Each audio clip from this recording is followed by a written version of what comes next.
For the last 8 or 9 years, I have looked at the world through prescription lenses.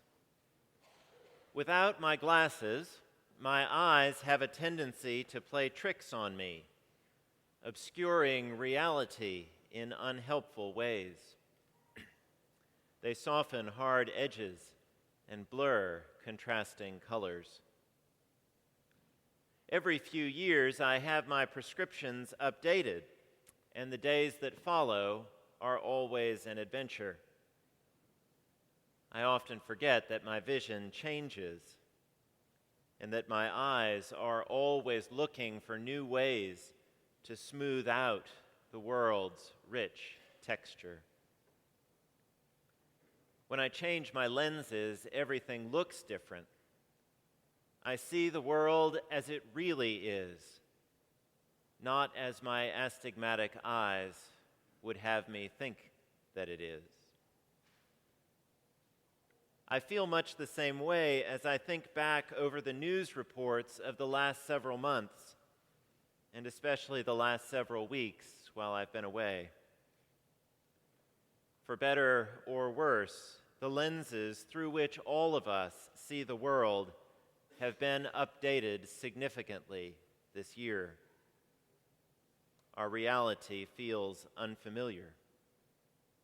Racial tensions are not as smoothed over as many of us thought they were. Our law enforcement system is not working as well as we thought it was. The dignity and statesmanship of our political discourse is all but gone. None of these realities are new. People have been talking about these problems for years, decades even, but many of us have not seen them as clearly as we do now. Our eyes had softened the world's hard edges and had blurred its contrasting colors. The summer of 2016 has given us new lenses, and having seen the world again for the first time, we feel a renewed sense of obligation to make it better, and a renewed sense of frustration when we can't. Indeed, as Annie Dillard writes in Pilgrim at Tinker Creek, this looking business is risky. Powerlessness is not an entirely bad thing.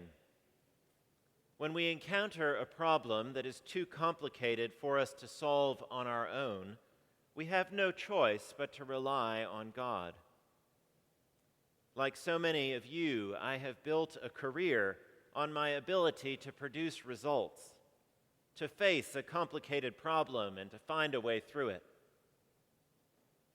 Unfortunately, such a self-centered worldview leaves little room for God. Our faith begins where our strength ends.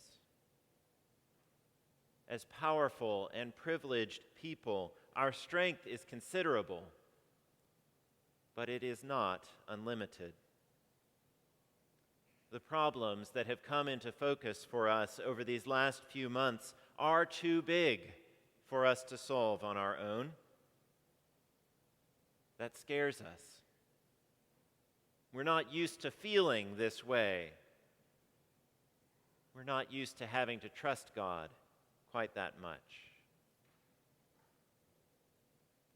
Any number of biblical characters can identify with our situation. So many of them learned to rely on God only when they could no longer rely on themselves. Jonah, Job, Joshua, just to name a few. Our second reading this morning makes reference to Abraham, who was called by God with these words, "Go. Go from your country and from your kindred and from your father's house to the land that I will show you. Leave behind everything that is familiar and go. You will not know where you're going, nor how long it will take for you to get there. Just go and trust that I, that is God, will provide.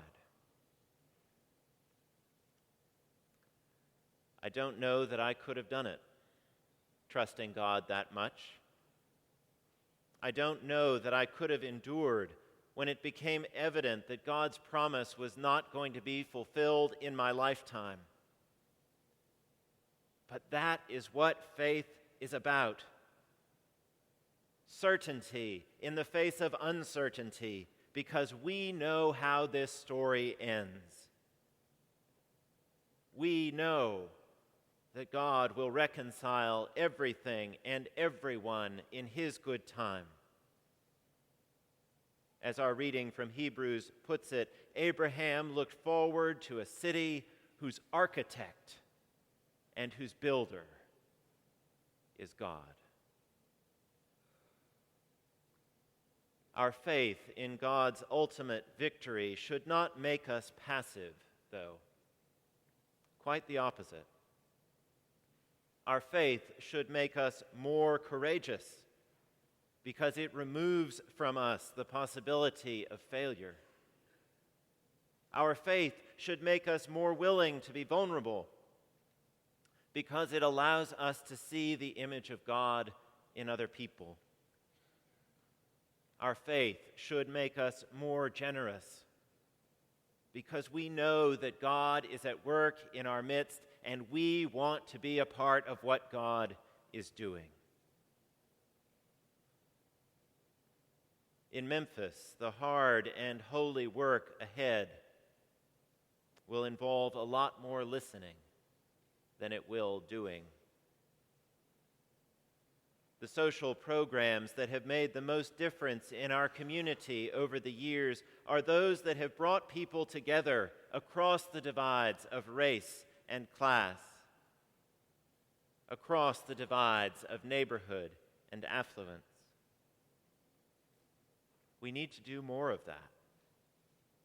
We need to develop meaningful and personal relationships with people whose experience of life is different from our own. Because only then will we be able to appreciate the true nature of the challenges that are before us. What would it be like?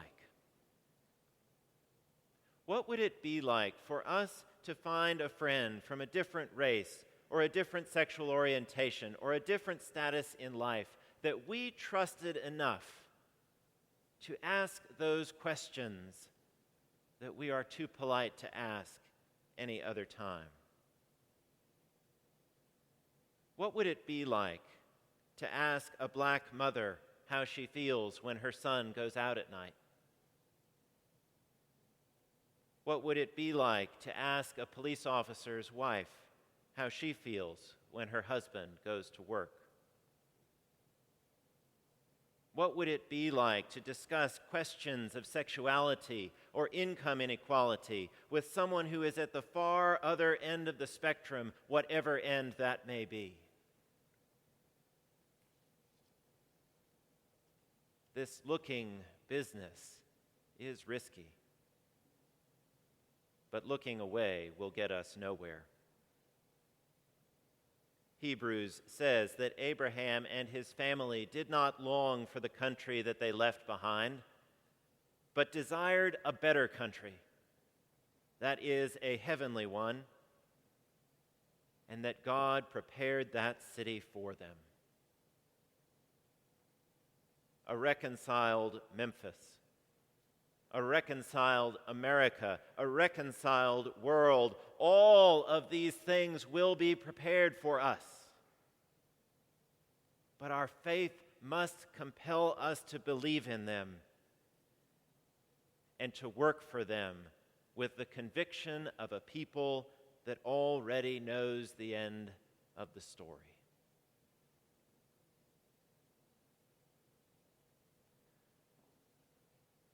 I keep my old glasses in the top drawer of my desk, but I resist the urge to put them back on. Just because it is hard for me to look at the world does not mean that I should stop. As a person of faith, it is my sacred responsibility to bear witness to the world's pain, to cradle it in my hands, and then to proclaim over it a word of resurrection hope. Nothing is so far gone that God cannot redeem it, that God cannot heal it, and that God cannot raise it up on the last day. Looking is risky business, but we will find the courage to look anyway. We will mourn the brokenness that is, and we will imagine the resurrection that one day will be. And then we will work, and we will pray, and we will work some more. Because as President John F. Kennedy said at the end of his inaugural address, here on earth, God's work must truly be our own. Amen.